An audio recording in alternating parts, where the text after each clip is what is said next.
out on Facebook, The Portal, and on Twitter at Portal Gaming 60. That's where you'll find me, the host of today's show, The Brandt. And Portal Game Podcast is also a proud member of the Dice Tower Network. And for more excellent podcasts, you can go to www.dicetowernetwork.com. Howdy, everybody. Welcome to episode 162. This one is entitled, I'm Just So Tired of All These Star Wars. Howdy, everybody. Good to see you. I am here with my special guest and co-host, Eric Summer. Eric, how are you? Hello, Brandt. How are you? I'm fired up and ready to go. Good. Yes, indeed. You are quite fired up. I love doing that intro. It's so fun. Get lots of energy. That's what I always find. It's important. Get exciting, and it's kind of a nighttime for us, so I need some extra energy in terms of all that. That is true. So how you been, sir? It's been a while since I've seen you. I know, it's like we live closer now, but we're farther than ever before. It is true. I do anticipate getting to see each other more often. I recently moved closer to you. I'm now in Simsbury, Connecticut, which is only about 20 minutes or so from the Portal. And I have been there at least once with my youngest to do some shopping, although we haven't been able to play anything yet, waiting patiently for the time when we can do that. But that may be, that is my closest FLGS now, and I'm hoping to make it to more game nights once that becomes a thing. Yeah, it's not too bad. I think I've told you I worked at Simsbury High School. I taught there for 7.5 years, and it's a phenomenal school system. What a great place for your kids. It's going to be so good. So far, we've been enjoying it, yeah. Yeah, I've loved working there. The only reason I left was I was going an hour and 10 minutes through Hartford traffic, and it was too much.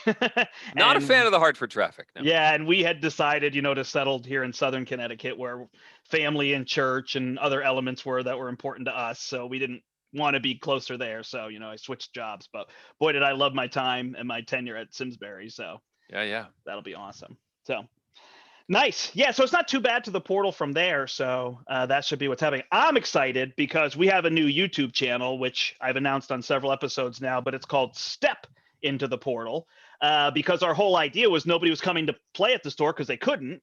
And so often you kind of drive up hype and enjoyment and positivity by people coming to the store and playing the games or seeing people playing the games, and that's just not happening. So now a new game comes out and I'm like, oh my gosh, this is from this acclaimed designer, and this people are like, okay, what is it? Let me look at the back of the box. And you're like, no, the back of the box isn't going to tell you enough.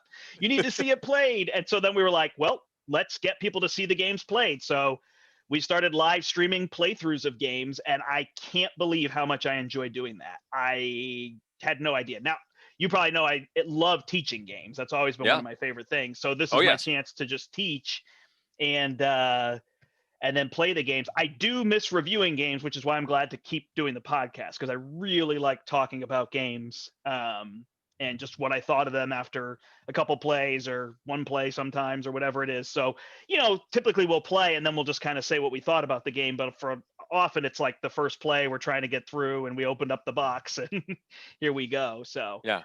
But I'm excited once things are, I hate saying back to normal because it'll never be that way, but once things are playable again, I would love to have you come down and be on a stream with us. We can do our own Connecticut catch-up-a-palooza, which I think is what they're doing down there in Miami. Yes, indeed. A nice, Dice Tower Network North gathering. It'll be nice. Well, we can. We've got Gary and Jason and you and me and Jen. Yeah, we've got so many people from Dice Tower Network that live in Connecticut for whatever reason. We are Dice Tower North. So. It is. And, yes. And the Family Gamers are just north of us in Massachusetts. So true. Yeah. I would always run into the Family Gamers on the way back from PAX. For some reason, we'd always stop at the same rest area. Like there was this perfect rest stop on the way out, and we'd end up running into each other at this rest area. Well, and Andrew was my roommate in college. Oh, I did. You told me that. I remember that. Yeah, and he was dating Anitra at the time, so. It's fascinating. So, yeah, it all works out the same. So, yeah, how are you doing? Everything's good? Good. Settling into the new house, running into lovely, frustrating issues building the new game room. That's been one of the big projects that I've been so excited about. Now, it wasn't the reason we moved, but it is one of the reasons why I've been excited about the new house. And unfortunately, the COVID issues and infrastructure transportation issues have caused IKEA to go totally out of stock of the Oh shelves no. I chose. Uh, So like I did all this research. I watched Scott Nicholson videos and planned to build the room around these Besta style shelves and was able to get 6 of them piecemeal too. I think I got 4 at first, and then we were able to get 2 more. But I couldn't get any shelves for a while because you buy them separately, the frames and the shelves. Um, Finally got the shelves. I had to get them delivered, but still don't have the other frames that I want to finish up the room. So I have 60% of my games loaded into new shelves and they look great and I'm excited about them, but then I still have piles, which is the whole thing I was moving away from, all the piles of things that are supposed to go on the remaining shelves once I'm able to get them. But the entire country is out of these things. oh I've gone no. to the website and like maybe I can drive to Massachusetts or something and pick up these things. No, there's none in the Oh whole no. United States. And so I'm just waiting patiently, and it's just so frustrating to have this project that I want to complete Yeah. and get a table up so I can actually start playing stuff in the game room. Mm. No, not yet. That is frustrating. I wish I could use some of my Swedish clout to help you, Yeah, but you head on down to New Haven IKEA and demand Bestas. my dad says as Swedes we always have to travel there at least once per year. So It's the pilgrimage. my parents are actually right down there next to New Haven. So Oh, okay. so in terms of all that. Nice. I actually didn't even say who Eric is. Eric is the co-host of the Dice Tower podcast, which is a somewhat popular podcast in the world of board games. We're an institution at this point. Yeah. All these other new folks are just zooming by us with all these new ideas, but we're still trucking away. That's We're about right. to hit episode 700, Brandt. I was listening today. I listened to about half the episode from today. I know that's unbelievable. I'm calling it though. I can hear it in Tom's voice. Episode 1000 is going to be the end. I can He's tell just you. gonna call. He's just He's going to be end it like, at "I'm a like done." we're done. It's over. He's not going to mention it till the end of the episode either. That's right. We're going to go through this big thing, and then he's like, "All right, we're out." Wait, what? We're out. We're done. The end. We've done all the games. We're done. Yeah. Nice. It's been tough. Podcasting is such a weird time right now because people aren't traveling in their cars as much, and so it feels a little weird, like we're podcasting into the abyss a little. Yeah. As listenership has gone down. I know I've got a huge backlog of podcasts that I'm trying to work my way through, but so many of my friends do this and I don't get to listen to them as often because I'm not walking the dog and I'm not driving the kids places. I'm not driving around nearly as much as I used to. And so it's tough to keep up. Yeah, I hear you. I've listened to so many from the Dice Tower Network, Board Game Blitz and Rolling Dice and Taking Names and Dukes of Dice and Blue Peg, Pink Peg, and I'm gonna leave people Secret Cabal. And I found what I do is I try to listen to everybody once a month. So I don't catch everybody's episode, but I try to rotate through. But you miss some things, and I try to hit more for listening to their, kind of their game section. I don't always get to all the other sections, but it's good to hear everybody's voice. It's like I miss everybody. I didn't realize, that, I pretty much had started the Dice Tower East, Gen Con, PAX Unplugged like circuit every year. Yeah. Is what I was starting to do. I wasn't an international traveler, but those 3 I was catching every year. And there's a lot of people that you catch up with 3 times a year that suddenly you don't see them at all. I was doing okay with the canceled events. I think the one that really hit me was Spiel in October. Just because that was often the only place I'd get to see people. I think I'm still mentally like, well, I'll see people at the next one. I'll see people at the next one. But when Spiel didn't happen, that was sort of but that's the only time I get to see some folks, European friends and some publishers that I never get to see in other places. and that's such a unique experience. It just, that one hit me harder than the others have. I'm holding out hope that things open up and we can start doing these again. And I know eventually I'll get to travel to these places again. But I do miss, I miss the gathering and the going out to dinner together and just getting to sit down and play a game, you know, showing up at Gen Con the night before and setting up the Oh booth and yeah. then sitting down and playing a game or two in the lobby of the hotel. That's something I'm missing tremendously right now. Yeah. Yeah, it's been tricky. I've been lucky to have people to play games with, but it's like it's the same crew, and not that Yeah. I am disappointed by playing with them in any way. You know, playing with Brian and his wife Rachel, they were living with us, and Kathy plays a lot of games, and Larry and I kind of put each other in our bubble early on. You know, Yep. and so we've been able to do that, and I've been able to play, but it is still just that, you know, just those random board game nights, getting to see other people. I kind of had like a church group that was playing games. I had the Yep. Thursday night at the portal, which was just whoever shows up. You know, you don't see somebody for a month and then you see them and all those kind of things. So Yeah. um My game group has been my kids, the 13 and 9-year-old at this point. Um, and that puts a bit of a limiter on games that I've been able to get to the table lately. Because if it's something that the 9-year-old is not going to be able to understand, or something that's not going to hold their attention, or sometimes I've brought out something and they're like, I don't right. know if I want to play that, Dad. And unless I put my foot down and say, no, it's family game night and we're playing this right now. And that, I don't want to do that too often because they just eventually start rebelling and they're like, you know, how do I end the game, Dad? How does the game end? And that's not the attitude I want to try and, you know, actually play something. If I'm not enjoying myself, if they're not enjoying themselves, I'm not going to enjoy myself either. And so it's been trickier getting some things to the table. I've had Tammany Hall on my shelf, which is a game that I have heard so many good things about. And the new printing has come out, and I have not gotten a chance to play it because that's just not one that the kids are going to be able to grok. Um, and there's a lot of titles like that, unfortunately, that just haven't gotten to the table. You don't happen to have Marvel Champions, do you? I don't Okay. know. I've seen a lot of the buzz about it, but that's not one that I have. I've considered bringing out Marvel Dice Masters with Okay. them, which I know is a very different thing, but I think that might have a similar appeal, playing with the different characters and battling things out in dice format. Yeah, Marvel Champions has been like the thing we've been doing the most on the channel. That's kind of been our regular as each new pack comes out. We've been really Hmm. into it.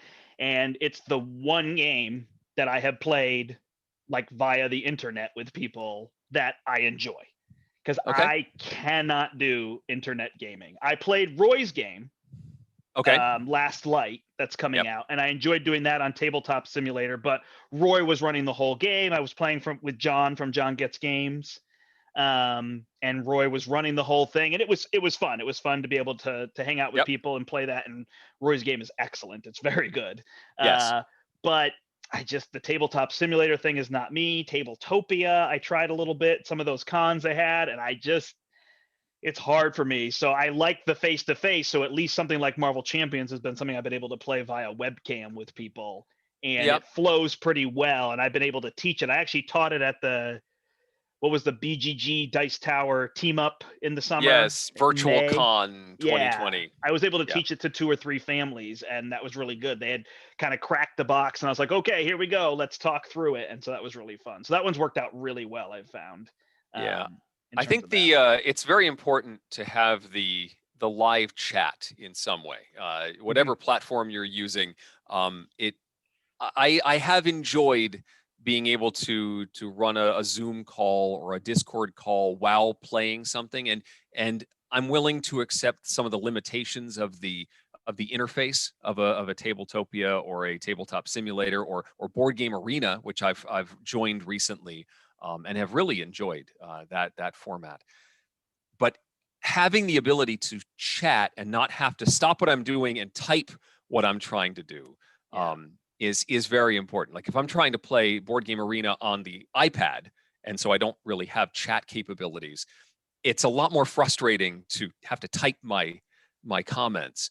and or teach a game. Like I've had Ooh, friends and wanted to teach them something. I'm like, "No, we're not doing this until we can set up a Zoom call, right.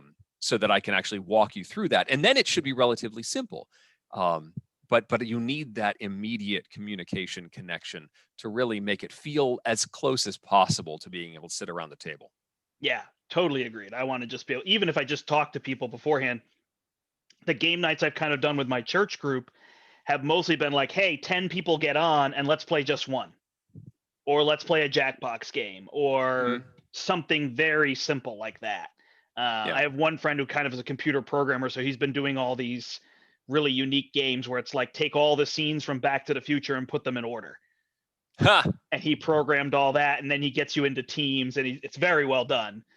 So he had that. So we were doing things like that, but I found those very light, really not even strategic games, just party games, were nice because everybody's just chit chatting the whole time, and it's just a chance to kind of see everybody and have a game as Yeah. the background, as opposed to like, let's play Twilight Imperium 4 via webcam, and chat feature. I'm Yeah. like, I can't do it. I appreciate that it's there for people who can, but I'm way too social for that. I realize how the games are fun, but the people Yes. are also so important. So I have recently played something over Zoom that I really enjoyed, and it was because of that interaction. Forgotten Waters. Have you had a chance to play? I did, Um, yes. and this was my first attempt at this, and we haven't even gotten all the way through the scenario that we were playing. But it's such a I didn't realize how much of an improv, not really improv, but how much of a individual storytelling aspect there is to it. You actually fill out a character sheet with Mad Libs, Yeah. um and you have story beats, and as you complete individual objectives you will trigger these story elements, but they actually relate to each other, and the Mad Libs fill in the blanks that you started with, and they relate to the other players on your crew. And um part of it is played like when you reach one of these milestones, you then have to read out loud what just happened, and part of it is all about getting that reaction from your fellow players. And you would not be able to do that without that immediate. You couldn't do this over typing. Um, you need to be able to have that reaction from people. But we have found I've really enjoyed using the remote assistant for the game, running it at the Plaid Hat Games website, that keeps track of the whole game situation. And and all I needed was a character sheet. We're playing off of another player's set.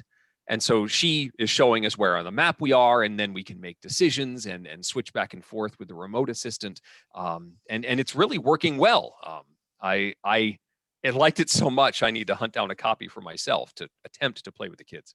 Well, I purchased the one that was at the portal, which I've done to you a couple times now. You have, yes, I seem a to be couple the times. one. We right should back ahead up. of you. It's because I have often texted you and said, "Hey, this game is interesting. Do you know if they have it in stock at the portal? Because I know you're there often." And it is. You have often come back to say, "Yeah, they don't have it because I bought it."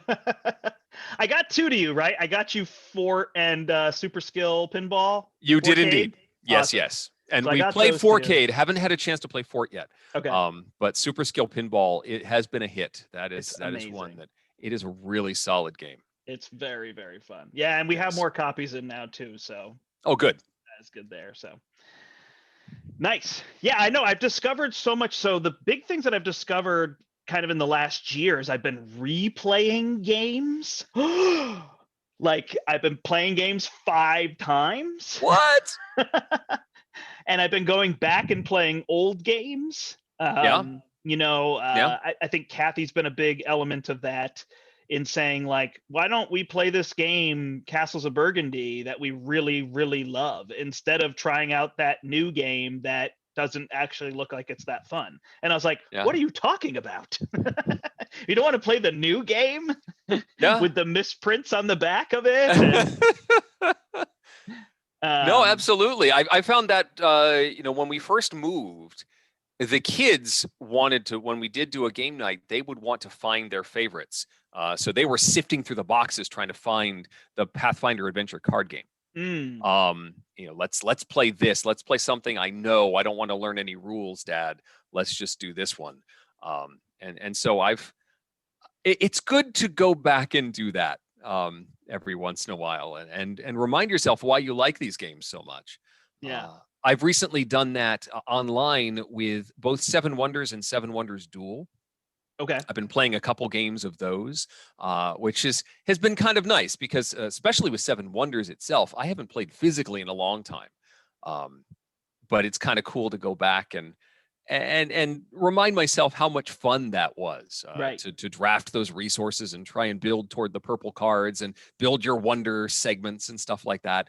And that's been a blast. I think of the two, I'm liking Duel better, which I guess is not that unpopular opinion. I think Seven Wonders Duel is the more refined system, and I kind of like the immediacy of knowing that my taking a card deprives specifically you of it, and Right. not necessarily hoping that something's going to get around the table to me. It's a little more nebulous when you're dealing with the whole table in the draft.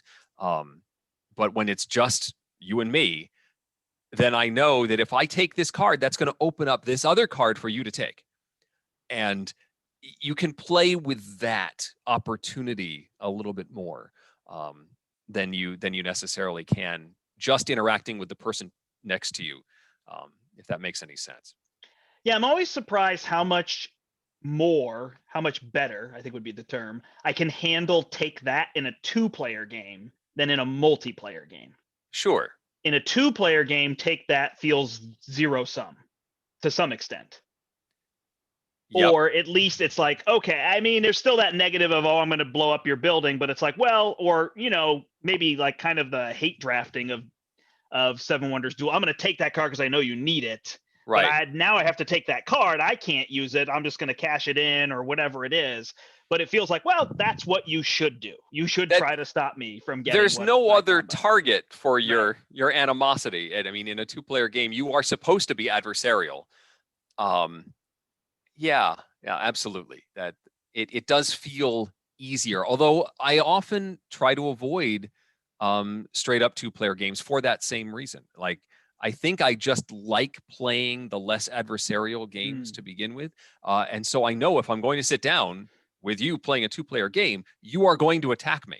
And I need to be in the right mindset to know that that's going to happen. That's fine. There are plenty of wonderful 2-player games in my collection. But I need to sort of get myself ready mentally for that and say, all right, this is what we're doing. This isn't just build stuff and coexist. We're actually going to be head to head here. Yeah, I think some of that started, after. So we spent time. You'd been to the store. We spent time tearing down shelves, tearing things off the walls, redoing everything in the store. We did that from March through, let's say, May, and then I think stores were allowed to open again in like mid-May. Okay. And so I had done all that. And then it was like, well, now we were at the store and, it was open, but we couldn't really be out in the store. So we were kind of like in the back room and coming out to do a couple other things and whatnot. And so we had just started digging out like old CCGs and just 2-player like miniatures games and all this kind of like collectible stuff that in my mind is just like, I can't spend money on this collecting. But the key for me is I am not a tournament player and I am not a collector. And so those games just don't get under my skin as much as they do for other people, I think. I just say, oh, here's the cards I have. I don't need to buy more. This is what I have this much for Star Wars Destiny. I have this much for whatever it was we were playing, the old Star Wars CCG, Lord of the Rings, the card game from Decipher years ago. Yes. And we started digging all those out and playing them and just building, like, let's just build a bunch of decks with whatever we have. And we're just playing oh, you beat me one, I beat you one. Oh, the Verse 2-player PCG from Upper Deck, the Marvel one. We started playing that a lot, which is still going. And all of a sudden that casual play of it where I'm not trying to build a tournament deck and call somebody out on every rule all the time, it really just became fun because it was like, we can play 3 games of this in an hour. because it's just boom, boom, boom. Like, it's Yeah. much faster when we're not worried about that. Like, oh, I've got to get every detail. And I've really played so much more of these games. I got into Star Wars Legion and Star Wars Armada. Oh And yeah. this is just not what I was doing prior to all this. I was playing probably all of the time, if I could, midweight and heavyweight Euros. That was probably mostly what I was playing, Yeah. with some party unlock games and stuff like that thrown in there. And now I don't really play those at all. I'm playing all this kind of 2-player stuff. And that's been kind of interesting. So that's been one of the things. And then the other thing I've been doing is I haven't been playing solo games nearly as much as playing video games again. Yeah. And I hadn't played video games significantly in 15 years. There, you've missed a lot. Yeah. Yeah, I've tried to get back into the video game stuff. I haven't really since the move. I find that I really enjoy the big epic stuff. Like I was playing Dragon Quest, and I started. I often start some of these epic games. I love Legend of Zelda: Breath of the Wild. Is an amazing game. The Horizon Zero Dawn looks fantastic, but I start them and then I get through a certain milestone and then something happens. I get busy. I have a book that I have to prepare. So instead of screen time on the big TV, I have to screen time on the iPad highlighting a book. And so I don't get the opportunity to play for a week or two. And then that becomes a month. And then that becomes 2 months. And then I have forgotten how to play the game. Right. And so now I feel like I can't. I tried to pick up Zelda and I was uncoordinated klutz. Like I couldn't remember how to do anything. And suddenly I'm facing, major enemies and I can't do it anymore. And so I have had trouble consistently playing video games when I'm not always able to dedicate too much time to it. But there are some lovely products out there right now. Yeah, I did beat Breath of the Wild. I got all the way through. And it was probably like 2 major playing sessions.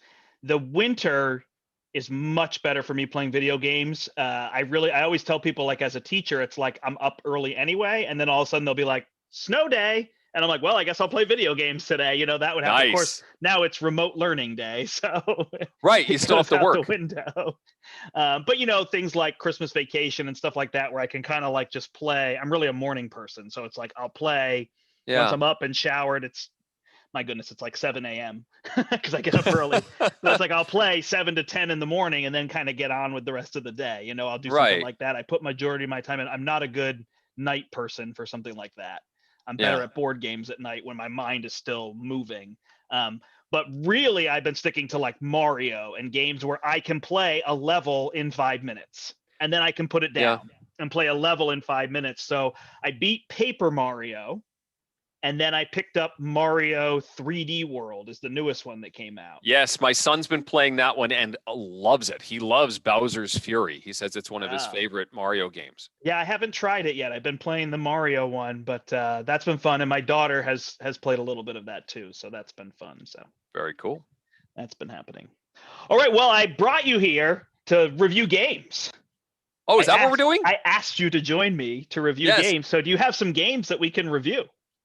Absolutely. Awesome. What do you got? I'm trying to let's do some puzzle games first, since this is something I've been playing a lot of during this particular time. I can often do this either with or without the kids, which is cool. So let's start with. Have you seen Box One? I have not.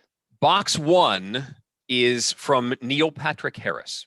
Oh, okay. The Doogie actor. Howser, MD. Doogie Howser, indeed. And the company is called Theory 11 because it's not just Neil Patrick Harris. It's this design studio called Theory 11. And this is what the box looks like. It is a puzzle game, and I can't go into too much detail because part of this is all about the discovery of what's inside this box. Okay. But it is designed as a solo experience. In fact, they ask you at the very beginning, basically, are you alone? And I mean, you could play this with someone else looking over your shoulder, and Right. maybe that's fine. But I think part of this is that this has been designed to work in one person's head, so that it's all about directing your particular attention on elements of the puzzles and of the story, and sharing that sort of dilutes it a little bit. But I highly recommend it if you're a fan of the escape room style games and the puzzle style games. This one is lovely. It's not terribly expensive. A couple of caveats though. If you are going to play it, you do need an internet connection. You don't just pick this up and think you can play it in the corner during a power outage. You need to be able to Did connect you to the try to internet. do this? No, but I Okay. did try. I did try to play it when my wife was in the room watching television. Ah, So while I wasn't alone, I was the only one playing the game. But then at some point, I needed to listen to audio clips and video stuff, and I had to keep pausing the TV. Like, hang on a second, honey, I gotta just 1 second, and I'd have to listen to a clue like 2 or 3 times to make sure I got it right. And she'd be like, "Are you done yet? Can I watch my show now?" So definitely be able to watch or listen to things, and also don't expect to finish it in one sitting. okay. But I highly recommend box 1, and I hope there's a box 2, because this was a lot of fun, and it's worth checking out for fans of puzzle games. All right. Who's the publisher on it? So it's Theory 11, I think, is the publisher. I don't think it has any other. It doesn't have any other publisher listed. Theory 11. And I think it's available in the big box stores if it's not available in the hobby market. Okay. But that's a fun one. And the other puzzle game I've been playing lately is the new Unlock set. Which I'll match you. Have you also played all 3? We did play all 3. I actually hadn't played the Hades one, and you either posted on Twitter or Facebook, and I was like, "Oh, he's played it. I'll go play that one so we can talk about it." Okay, absolutely. Well, here we go then. So this is a triple set, like many of the Unlock sets are now. In fact, they're all like this now. So there is what's the name of the Hades one? It's a Greek setting in the clutches of Hades. Oh, in the clutches of Hades. In the clutches of Hades is so they have the easy, medium, hard levels, although that doesn't necessarily match, because sometimes an quote unquote easy puzzle in these can be frustrating as all get out, and the harder puzzles just make sense to you. So that doesn't necessarily connect. In the clutches of Hades is the easy one, and then there is Professor No Side's Animal Omatic, in which you are actually using a little gun that transfers your consciousness to other animals, which is a really cool mechanism, and probably my favorite of the set. And that one uses augmented reality. We should back up and say, if you don't know what Unlock is, it's these puzzle games that use a deck of cards. You're combining cards often to cause things to happen. So a key and a door might be a red and a blue card, and you add those 2 numbers together and sift through the deck and discover if it's a 10 and a 25. You look for the 35 in the deck, and 35, oh, it's an open door. Here you go.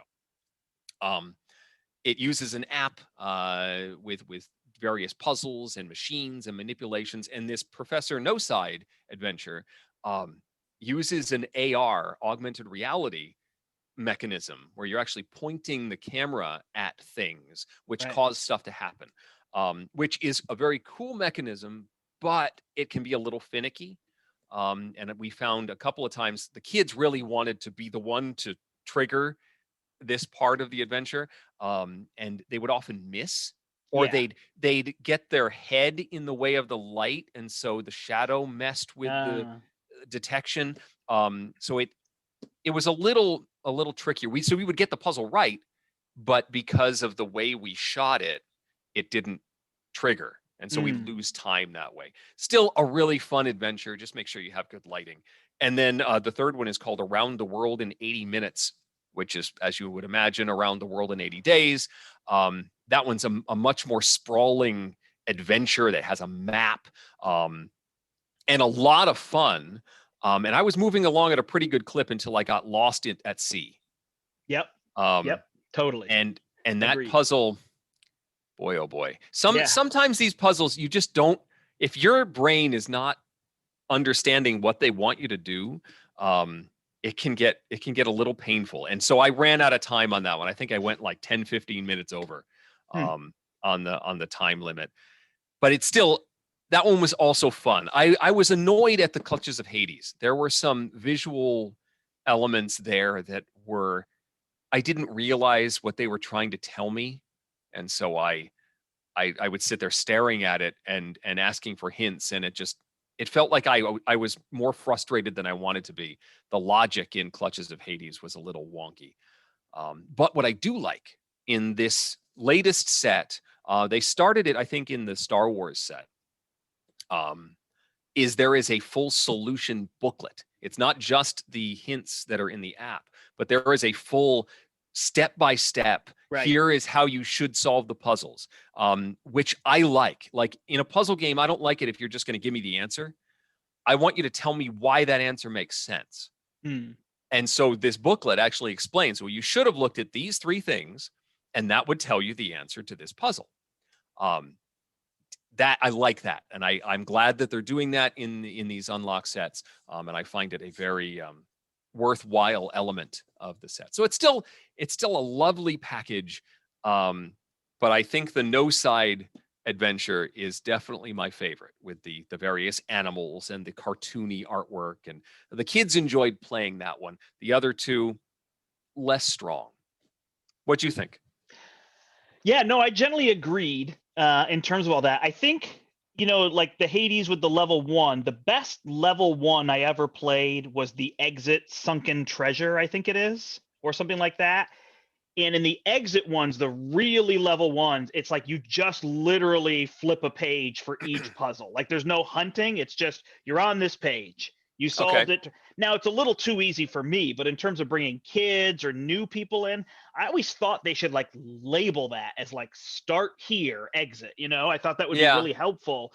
They tend to just say, oh, it's level 1 difficulty, but level 1, it should really be like, this is the, like, I feel like if stores could showcase that one, people would know what they're getting into. I guess they're afraid of making it sound too simple for people, like, well, we're smarter than level 1, then they would have that. They're probably worried about if they put a big red banner on it that said beginner level. Yeah. Then they would not sell those to the more experienced players. Another one of the exits. What is it? The House of Riddles is the one that I recommend for first-time players. I've actually suggested doing, when we're able to do in-person parties, getting maybe 2 sets of that, and letting all the kids work their way through that puzzle as sort of a group activity, as opposed to doing a virtual escape room or a real escape room. For younger kids, that would work really well. But as an introductory escape game, the House of Riddles from Exit is excellent. It's, again, like you said, very simple and a little bit on rails, but in doing that, it really guides you through that whole concept, that whole system, and feels really solid as an introduction to the genre.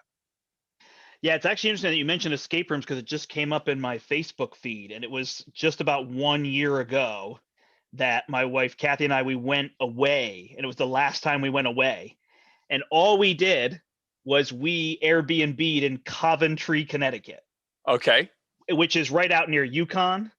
Yep. And for people who don't know Connecticut, one of the biggest universities in the area is University of Connecticut, and it's in the absolute middle of nowhere. Stores is not nowhere. easy to get to. My brother and both of my uncle and my dad went to Yukon. Yeah. And so we have spent many a time at Yukon, and it is not an easy place to get to. No. And there's not a lot there. No. They had to build school around the campus. Right. Yeah. So anyway, is there an escape room nearby? We did an escape room. That was one of the things we did while we were away. So we did an escape room, and we like ate inside a restaurant, it was an amazing weekend when I think back on it. Oh yeah. Oh yeah. But we brought a bunch of games. We were able to play a bunch of games and kind of cook, and that's kind of always been our favorite. We actually enjoy, like, when we go away, we like to cook. Some people like the break from cooking, but we actually are like, Yeah. oh, we could like make a full meal and kind of just have time. But it was just interesting that was a year ago, and then it wasn't long, 2 weeks later, that we we didn't realize Yeah. we would Well, be we were there. getting the pictures 1 year ago this week. We were at the World Championships for the National Ninja League. Oh, okay. Like this big sporting competition with tons of people crammed into an arena, and doing obstacle course competitions with the two kids. And that just seems unheard of that was only a year ago that we were doing that sort of thing. Did you go to Gamma? I did not. I haven't been to Gamma in a couple years. Okay. But that was like the last. Yeah. That was when we were like, we knew it was coming, and that was sort of the iffy one. Yep. There were some people that went to the Gamma trade show and they're like, this is probably not a good idea, but we're gonna do this. And then they quarantined for 2 weeks or something afterward, to make sure that they were okay. But only a week or two before that was Dice Tower West. Right. And I was there for that. And we also knew it was coming. We were all doing like extra hand washing and hand sanitizing, and we weren't yet wearing masks, but there was this extra specter over this convention, knowing that something could be coming, and we had no idea exactly what it was going to be like. But that was our last hurrah, at least for me, last hurrah of a public event. Yeah. So Brian and Larry went to Gamma on behalf of the store. Yep. And they were there, and I had been dismissed from school, and I think they came home on like Sunday, I want to say. So Friday was kind of the day we got out, and they had to fly because it's Reno. So they had to go Reno to LAX, LAX to Dallas Fort Worth, Dallas Fort Worth I think then Dallas Fort Worth came into Bradley in Connecticut. So I think, but they had all those places they had to stop, knowing we can't do we have to just walk to our plane and not like find a bathroom. Right at that point, it was like in full swing, and people were beside themselves. So, and then I remember Brian walked in the door, because again, he was living with us at the time, and was like, "Hi, great to see you. I'm taking a shower." And he took all his clothes off, bagged them, took a shower, scrubbed everything down. Like, we were just at that point where you just didn't know, how is this thing carrying? Yeah, we hadn't gotten into a routine yet. It was just everything was dangerous. Yeah. So anyway, we did enjoy No Side as well. We had issues aiming that thing a lot, where it's like we knew what we're supposed to aim at and we couldn't hit. I feel like if they just removed the 1 minute penalty and just said, try again, or what were you trying to aim at, or something that just told you you're either on the right track but you missed, that would help with the technology, because that's the best part. Unlock's doing a great job with the innovation of the technology. But they don't really let you know that you're using the technology or that you're using it correctly. They just kind of are like, here's some technology, good luck. I mean, I understand what they're trying to avoid. They don't want you to just fire this pistol, your ray gun at everything. If there was no penalty, then you just be like, shoot. Like, I'm not solving the puzzle. I'm just brute forcing it by aiming at everything. So I get it, but it is frustrating when you had solved the puzzle and it's just because of some technical glitch that you're not doing it. And there were a couple in the Around the World in 80 Minutes. There were a couple of moments where the app was also a little glitchy. There's some compass work and some watch puzzles in the 80 Minutes that you have to be a little precise with. And if you don't get it just right, you're also going to lose a minute. And then when you're that close, it's frustrating to be told that you're wrong when like the puzzle makes sense, and then you end up losing a couple more minutes as you like rethink everything. What I thought I had that right. Am I doing it wrong? Maybe I'm backwards, and you lose another minute. Oh, okay. Well, maybe I was right the first time. It's frustrating. Yeah, the Around the World in 80 Minutes was my favorite one. I ended up enjoying that one the most. There were some puzzles that were probably easier with two people. Yes, and then in fact, there's one using the app in Around the World where I don't think it's possible with only one person. Right. It's like a physical dexterity challenge. I don't want to spoil it. But I had to go grab my kids. I was playing this one solo, but after like 2 or 3 attempts where I'm like, I can't do this. And I ran upstairs and said, children, come here. We're doing this challenge right now. And then we finished and I ran away again. Nice. Yeah. So we had a lot of fun with that. However, our iPad died in the middle of it. Oh With probably no! about 30 minutes left, and yada yada yada. I can't remember if it was late at night. We came back to it the next day, and then we literally reset the entire game. So our time is tough to know because we obviously finished with plenty of time because we ran through all the puzzles again. Yeah. But I think we did the end in 30 minutes, but that was right about at that at sea puzzle that you're talking about. Yes, I was lost at sea for a while and needed to ask for a lot of help. Yeah, that one was tricky. And there was one other in there with the exchange that we found frustrating. Oh, that one I thought was clever, actually. It was clever, but we felt like it was too many weird twists and leaps in terms of what they were doing. But it also was the order that we received our information was a little bit like, I think if people got the order, I'm not giving the puzzle away, but it was like we weren't told to do something until later, and then it was like, oh, that's why the puzzle makes sense because we weren't given this information. Whereas I think other people might have gotten it if they got an error. If you attempted to do something, then it would kind of give you a hint. Interesting. Yeah, sometimes it does that. So anyway, that's that. But all in all, I really like the unlocks. I love their innovation, and the more they lean into that, it distinguishes them from Exit, where I think the puzzles are a little like more clever. In terms of that, but I like the innovation, and using the app is really fun. And the kids had a lot of fun when we did the Star Wars one, although we had 2 kids because we had Brian's son and my daughter, and they're like fighting over who gets to use the app with the Star Wars ones, I remember. But all in all, they're really fun, and the escape rooms have been really fun. And then we just pass them around between friends, which is a great thing to do during this time when you can't see people, but you can pass games to each other and then be like, oh, did you do that one? And you can kind of talk about it later. And, oh yeah, we got stuck on this and we really like that. Our friends they gave us one. It was like a train one. I don't even know what the company was. And they left a sticky note because they knew there'd be something I would get frustrated with, because very strictly mathematically speaking, it was false what they were telling you to do.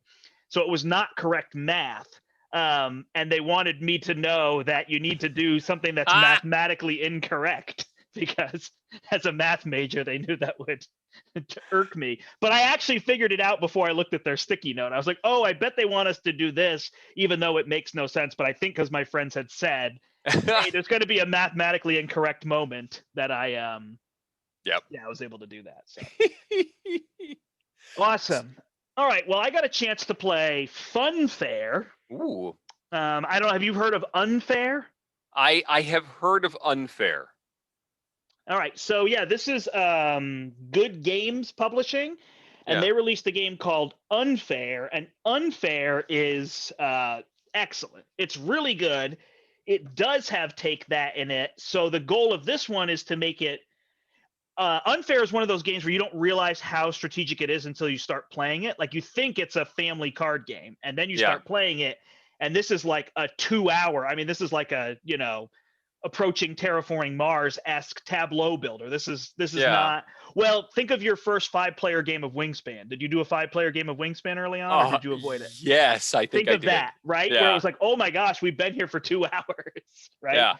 So Unfair kind of had that, and it's really good. But this, they wanted to make family kind of better for families. So they got rid of the Take That, which is probably what it's most famous for, and then it's 15 minutes per player. Oh, wow. Okay. So this plays very snappy. So Funfair is, you're building this amusement park, and you're trying to add all these features to your ride. So you want to have your thrill ride, and then if it's a roller coaster, add dips and drops and loops, and this kind of upgrades the star level of it, which will give you more money at the end of every round because it attracts more people to your park. Yeah. Meanwhile, you're also adding features like air conditioning, comfortable seating, bathroom accessibility, guest services, and eventually you can add a flagpole to the top, which means you can add no more features when you put the flag on top. Okay. And at the end of the game, it scores kind of per feature you have. So the more things you can add, you can also add themes like pirate theme and fairy theme and jungle theme. So you can have like a jungle pirate theme Okay. and stuff like that. And as you're playing the cards, they all trigger abilities. So a pirate one might say, hey, after you play this one, which usually you're spending money to play them, you get money back. It's like you dug up treasure, right? So they're playing off of that or dig for more cards. Essentially, it's a tableau building game. And the rounds are just like you get 3 actions where you can either like purchase a card to play or you can draft more cards. You can get these blueprint cards, which can give you points for completing something and bonus points for completing even more. But you lose 10 points, kind of a la Ticket to Ride, if you don't do it. So Okay. you've kind of got that feature, but the blueprints shut down 2/3 of the way through the game. The game is 6 rounds, and after 4 rounds, you can't go get blueprints. So there's no like hoping you get something that you can complete at the very end to Right. grab Yeah. 20 points, which so it's very clever. Like they really knew what they were doing when they made it. So I enjoy it. I enjoy the speed of that game. I would say ultimately Unfair was better for me. And interestingly enough, which I hadn't come across this, I'm not really a house rules person, but I always felt like, oh, we could just play Unfair and say, don't do mean things to each other, you know? Okay. Yeah. And Yeah. so Unfair has these event cards that they took out of Funfair, and the event cards were interesting because the bottom would often be like, steal 10 money from Eric. But the top might be something like play your next card for 15 less money. So it was pretty enticing to do the thing that wasn't take that. It wasn't like, oh, I can either gain 1 money or steal 10 from Eric. Well, I know what I'm doing. I'm stealing Right. 10 from Eric, right? Yeah. So, and then, but in the game, they actually gave you a card that said World Peace. There were different modes you could play in Unfair, and World Peace was nobody can play cards that negatively affect other players. It's just a rule you're agreeing to. Now, Okay. I could just do that, but I didn't realize there's people who like the designer saying, hey, this is a way you can play the game.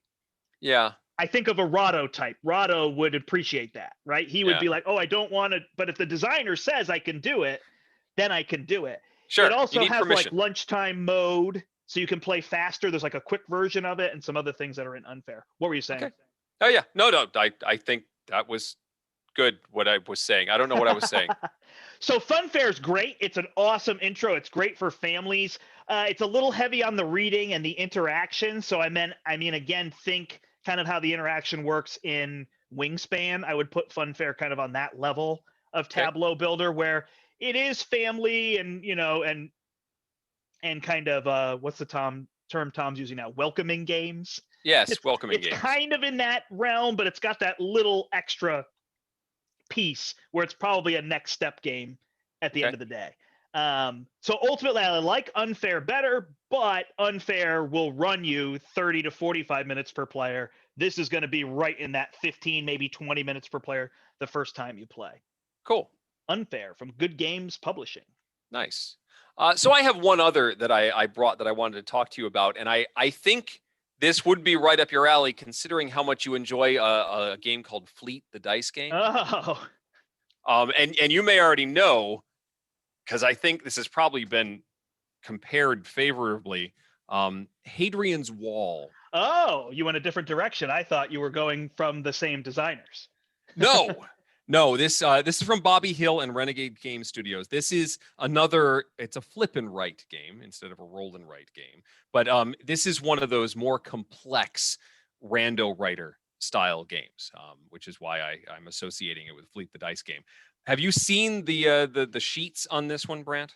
I feel like I have, but not. I can't particularly picture them.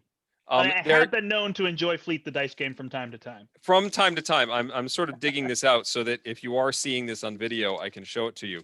And I'm now going to have to throw this on the floor. Sorry, game components. 2019, I thoroughly enjoyed 2019 because Fleet the Dice came out in our store on like January 2nd or 3rd, and I played it and loved it. And I said, that's it.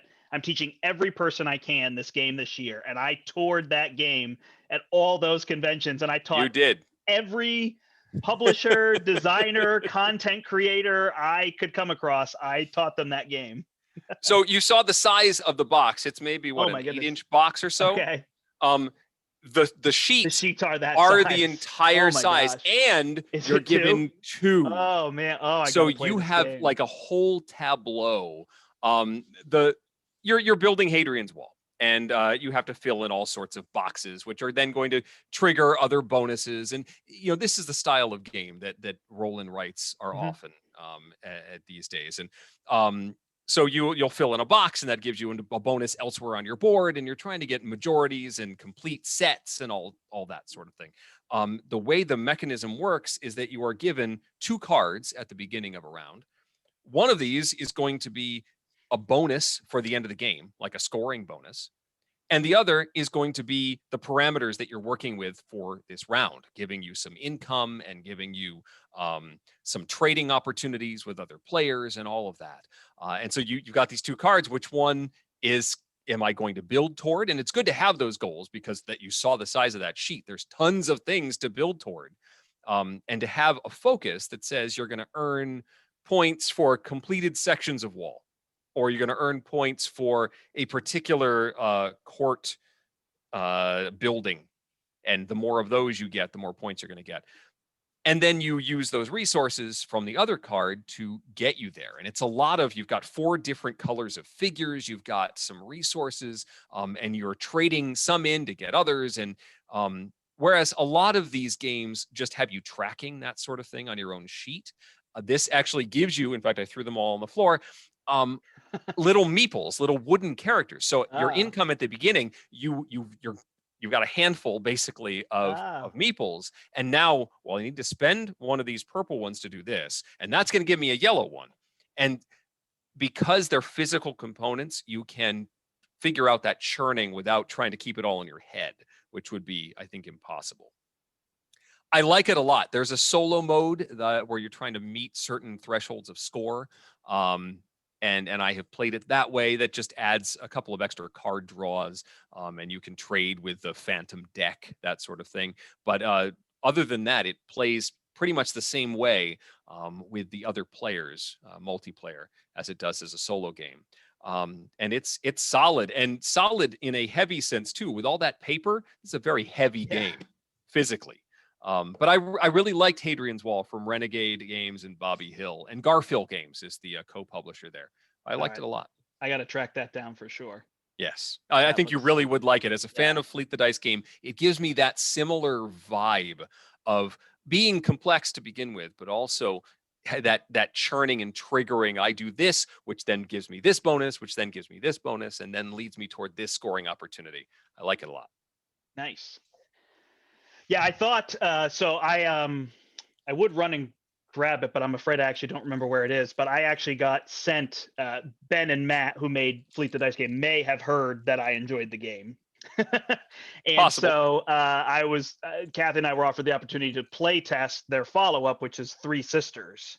And that's coming Nice. to Kickstarter in March 9th, I think. So it's like a week and a half. Okay. So I'm going to play that on the channel as well for their Kickstarter. And so I got a chance to play test that, which was great. And it was funny. The biggest feedback they got was in Fleet the Dice game, you roll the dice and everybody drafts, and the leftover die triggers for everybody, which is the same as La Granja and a few other games that do that. And the original iteration of Three Sisters didn't have that. And everybody was like, this is the thing you have to do. The trademark is that the leftover die does something. And they may or may not have a follow-up game after Three Sisters. I'm not at liberty to say, but they may keep that mark as well in that game. So very that's cool. Kind of the cornerstone for that. So that's enjoyable. But this one it's flipping cards. Is that the mechanism for? So yeah, you've got drafting. Well, you've got your own personal deck of 12 cards. It plays over 6 rounds. So you've got 12 cards. You'll draw 2 of them. Everyone has the same cards, but you personally will be given your own 2. And you then need to choose which of the 2 you're going to do. And knowing that you're not going to get to use both of them for scoring. So which one is for scoring and which one is for resources. And then you won't see those cards again. Gotcha. You'll draw 2 new ones. That's great. Yeah, that's good decision making. Yeah. Awesome. All right, I got one more and then we'll wrap up here. It has been awesome. I think this one might be up your alley as well. I don't know if you've played it or not, but I'm pretty sure that I've heard that you're a fan of Star Trek. Yes, I've played Star Trek Have you Expeditions. played Star Trek Expedition? So this one, interestingly, is based off of the movie. Oh, who was the director? J.J. Abrams, J.J. Abrams. Gosh, I should remember that. the Uh, Kelvin universe, the Kelvin timeline, as they call it. there you go. So this is based off of the Kelvin timeline series of movies, and so I had heard good things about this. And my mom is an eBay sales expert. She Okay. has Yep. retired Yep. from her job, and she's a full-time eBay sales. So she tracked this down on eBay, and this was my Christmas present this year. Oh, nice. So that was exciting to get this because this is very out of print. Yes. And has an expansion that I guess is also out of print. So I don't know if I'll ever acquire that, but I'd Yes. want to try this. So this is a co-op game where you play the characters from Star Trek, and you kind of have a hand of cards. And the interesting, it's designed by Reiner Knizia. I probably It's a should make Knizia sure game. that Yeah. I mention that. And it uses the click system because it's WizKids Yes. as well in terms of all that. And so it's kind of a hand management game, and you're trying to solve. I don't know what you're trying to solve. You're trying to reach benchmarks on these Sure. expeditions, I guess, is what they are. Yep. And you've got a planet that they made up. So it's no story that I know of from Star Trek. I'm not the most knowledgeable from Star Trek, but it's certainly not the movie. This movie, I remember this movie well enough. So they made up a planet, and there's a Klingon battle warship that's there when you get there, and you're fighting back and forth with this ship. And meanwhile you're beaming down to the planet and traveling to locations where there's a variety of different events that you can put out, and you're trying to kind of solve those fires. Meanwhile, you've got these like tile shaped story cards that you're trying to resolve. They're quests or whatever. Yep. And those are like political, militaristic, and I don't know, emergency situations. I can't remember what the other one was. There's like three Sure. categories. Yep. Scientific, I guess, would be one of them. There's Could science be, yeah. officers. So I'm pretty good with Star Trek. I've seen a bunch of it, but I'm more of a Star Wars person, I have to admit. Yep. And I never even actually said that. I titled the episode. I'm just so tired of all these Star Wars because all of our episodes are titled after Star Wars quotes. I actually got the idea from Rolling Dice and Taking Names, where they name all their episodes after rock tunes. Tony names the episodes for them, and they're usually rock and roll songs. And I said, I'm Yep. going to do something like that. And I went with Star Wars quotes. But I'm pretty sure that your eldest is averse to Star Wars. Am I correct? He is not a fan. Yeah. So that was actually a quote from the Upright Citizens Brigade. I don't know if you remember that group of folks. Yes. Yeah. My best friend was actually a member of the Upright Citizens Brigade, the New York nice. City branch. And Amy Poehler is probably the most famous person to come out of that. Yep. He was part of the Upright Citizens Brigade. And then actually, ironically, that friend moved from being a writer in Brooklyn to being a writer in LA, and he worked for Riot Games, which makes League of Legends. And of course, Mechs vs. Minions came out while he was employed there. Nice. So I managed to acquire a copy through him, which was awesome. Oh, very cool. So that was neat. Anyway, side note, but that's where the title came from. It's an episode of that. So the story is kind of that interesting piece where you're trying to complete these different ones, and there's kind of a timer every turn, and it scales very well because there's just a deck of turns, and there's kind of, you have 30 clicks, I don't know what they're called, to complete whatever you're trying to do. So however many players, 1 or 4, are in the game, you just always turn over a card and move down that track, and it tells you how many actions you have, and you can move and play cards, and eventually you end up rolling dice, and the dice can be, it's like 1 through 5, and there's also a 7, I think, or maybe it's 2 through 6 and there's a 7. But the 7, you take a click of damage. And so you have to click your little thing down, and you have like a bonus. So if I'm a science officer, I might like add 9 to my die roll, which is pretty good because the dice feel like, in addition to whatever cards, they're just kind of that variable factor. They're not the complete decision, you know? Yes. But you can't decide a lot afterward. And that's always the tricky part with the dice rolls of, well, I've committed what I want, and now the dice just don't show up. There are some re-rolls and some, change a die face. So there's a few things you can do, but ultimately, and the story is really interesting because you can progress at levels. It's like, complete this at a 19 or better, at a 22 or better, or at a 25 or better. and you get different outcomes. It actually has branching paths. So that's pretty interesting in terms of then such and such happens with the story.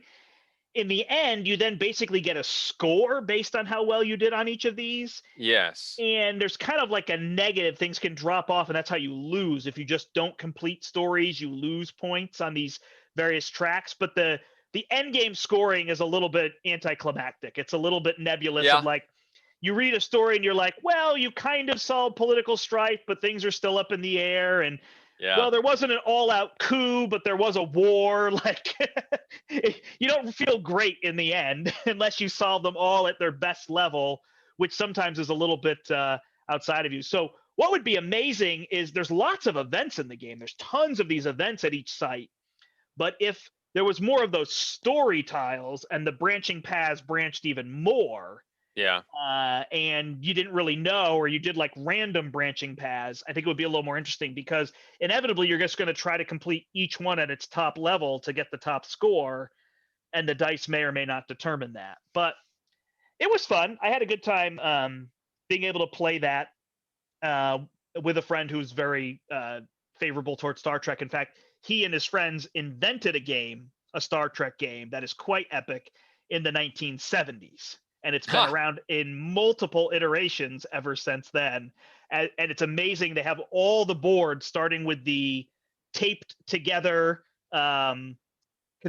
colored construction paper board, through the like dot matrix printer board, through the like early 90s printing, to now somebody actually worked in a print shop in the early 2000s and made a full board.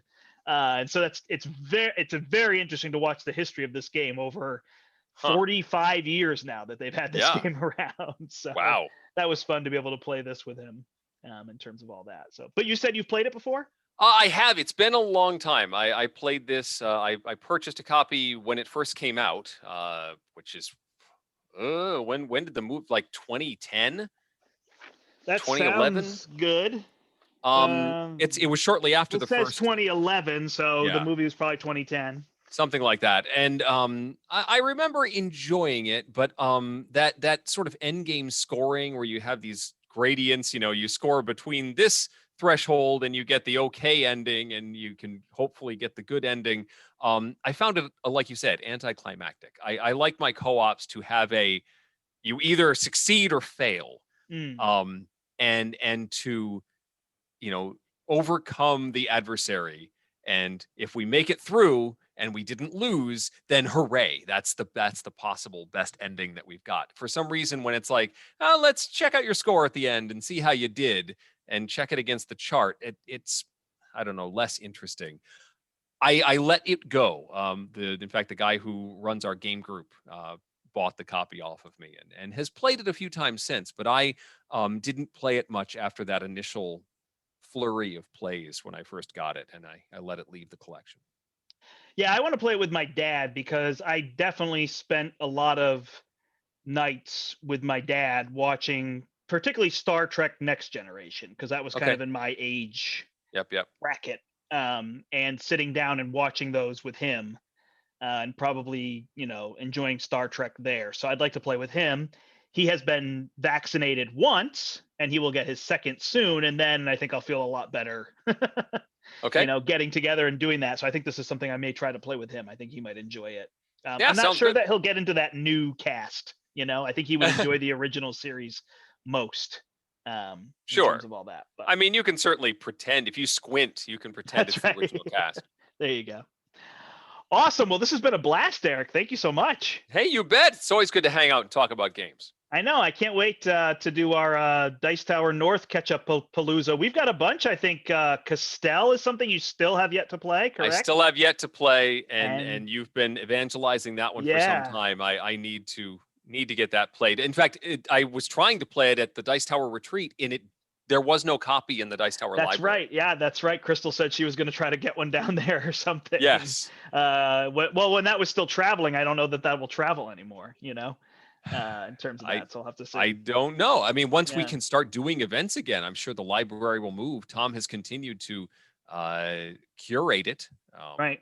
So it's not just going to live in a warehouse forever. It is going to need to go somewhere, but we need to actually have an event and be able to to take it somewhere. Yeah, and I'm excited for you to play Castell because even as much as I've hyped it and people have hyped it, it's that good. So I'm not worried Okay. about it being like a letdown. You know, there's some games where they get hyped for too long, 3-4 years, and suddenly you're like, okay, this just can't be this good.